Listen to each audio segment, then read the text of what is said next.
အားလုံးပဲမင်္ဂလာပါဒါတော့ကျွန်တော်တငယ်ချင်းဖြစ်ပါတယ်ဒါအခုဒီနေ့ကျွန်တော်ပြရမယ့်ဟာကအခုနက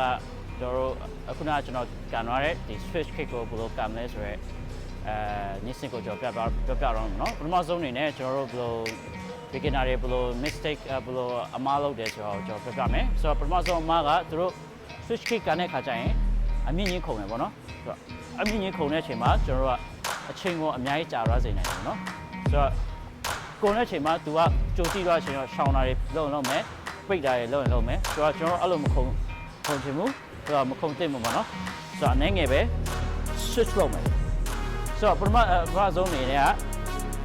switch လုပ်မယ်ဆိုတော့ switch လုပ်တဲ့အခါမှာလဲကျွန်တော်ရဲ့ခြေထောက်ကို45 degree စောင်းထားမှာပေါ့နော်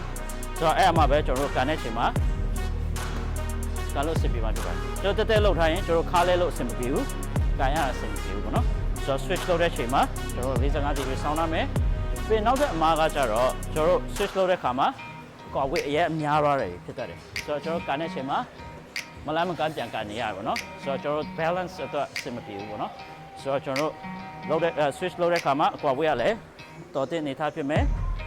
45 degree ဆောင်းရမယ်ပြီးရတယ်ကျွန်တော်ကန်မယ်ပြီး reset ပြန်လုပ်မယ်ဆိုတော့ဒီ reset လုပ်တာလည်းအရေးကြီးရပါတော့ကျွန်တော် reset မလုပ်ရင် okay boom ကျွန်ကြရရင်ဒီဘက်ကပြန်ပြီးမှcounter ပြန်လုပ်နိုင်တဲ့အနေထားမှာရှိရပါတော့ဆိုတော့ကျွန်တော်ကကန်တယ် boom reset so ကျွန်တော် defend ပြန်လုပ်လို့ရတယ် attack ဒီ attack boom boom ကျွန်တော် attack လုပ်တဲ့အချိန်မှာ balance ကောင်းနဲ့ပြန်မှ defend ပြန်လုပ်လို့ရတယ်ပေါ့နော်ဆိုတော့ကျွန်တော်အနည်းကွက်နဲ့ပဲပြန်ပြမယ်တော့ကန်တယ် switch လဲထားတယ်ကန်တယ် reset ကိုယ် reset ဆိုတော့ကိုယ့်ရဲ့ goal position ကိုပြန်သွားတော့ပြောပါတော့ဆိုတော့အနည်းကွက်နဲ့နောက်ဆုံးပြန်ပြမယ်ပြီးရင်ကျွန်တော်အမြန်ပြန်ပြတော့ပါတော့ဆိုတော့ကန်တယ် switch boom reset okay ကျွန်တော်အခုအမြန်အနေနဲ့ပြန်ပြပါမယ်နော် so it's not faster yeah so 3 times ready